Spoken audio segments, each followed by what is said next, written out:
Hey, how's it going? I'm gonna do this video as kind of a review, pretty much the 6-month review on my QuietKat Ranger 1000 watt. Ordered it online. I was gonna order local through a local bow shop, but was able to get some discounts and get it for a little bit cheaper by going online. So I went ahead and went that route. Getting the bike was a headache and a half.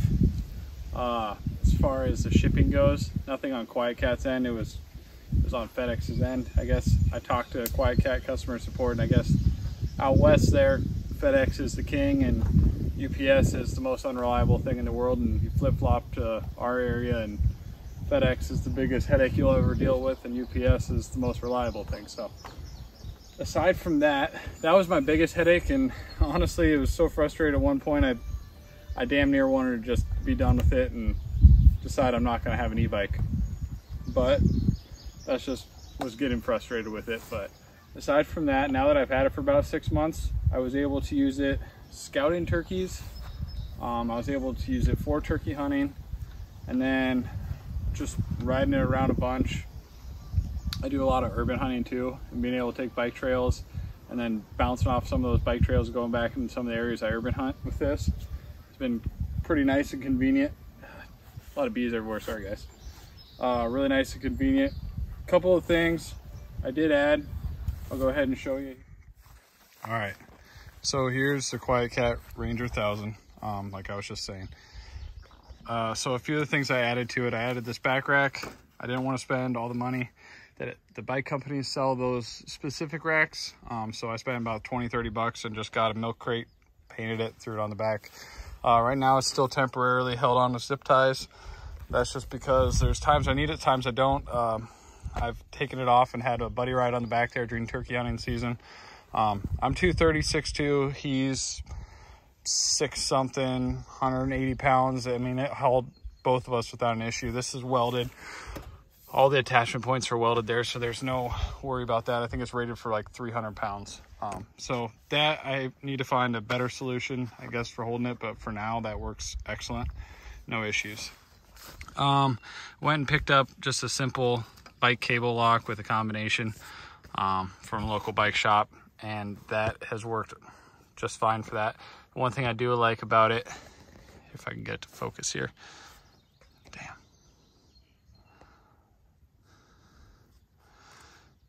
Dang, can't get to focus, sorry guys.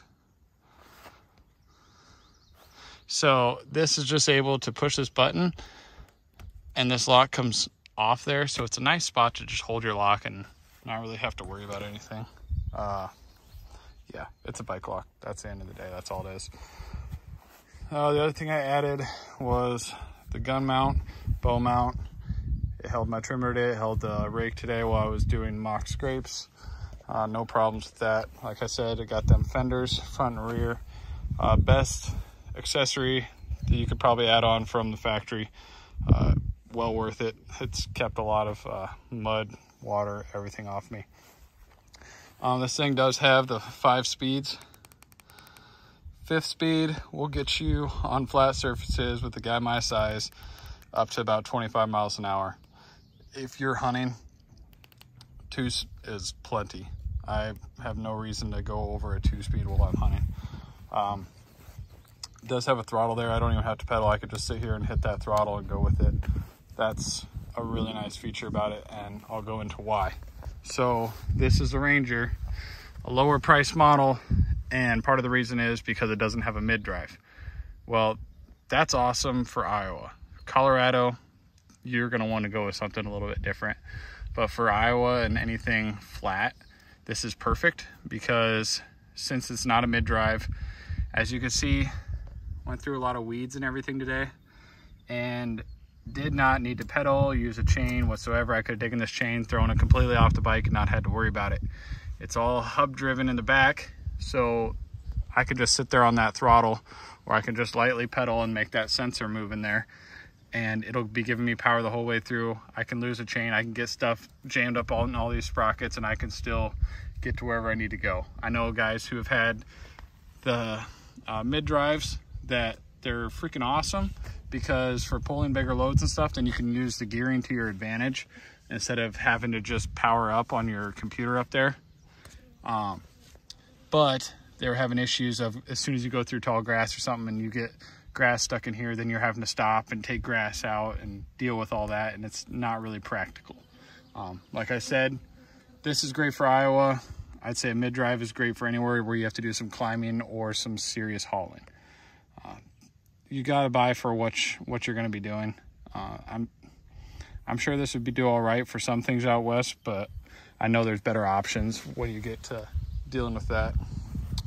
As far as complaints with this thing, really the only thing I've had to fix on it so far is I did have a tube get a hole in it. Actually, it was just the other day.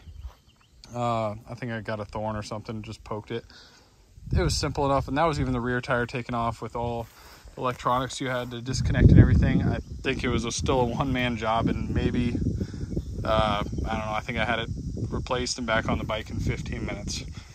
And I'm no bike expert at all, so that's, yeah, it's simple. It's not too hard at all.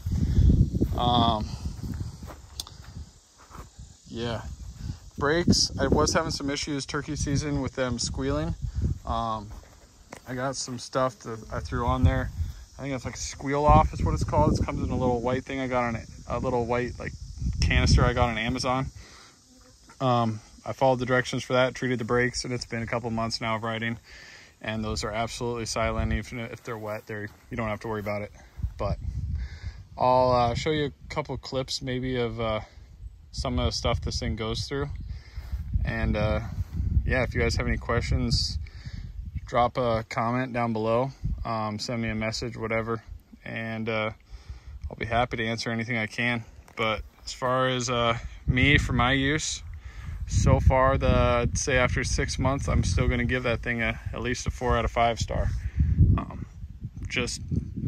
I don't think it's as good as it possibly could be, but for what I spent on it and what I got from it, I think it suits my needs just fine. So here you go. I'll drop you some videos of some action shots, we'll say.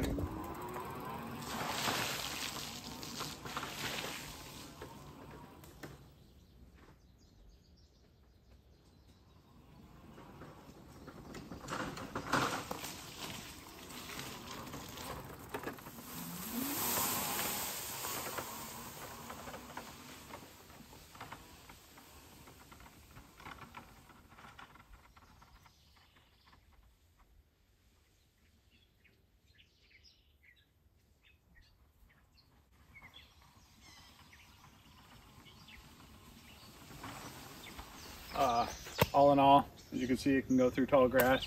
Didn't have a single issue. Absolutely nothing stuck in my chain. I never even had to pedal, strictly all throttle.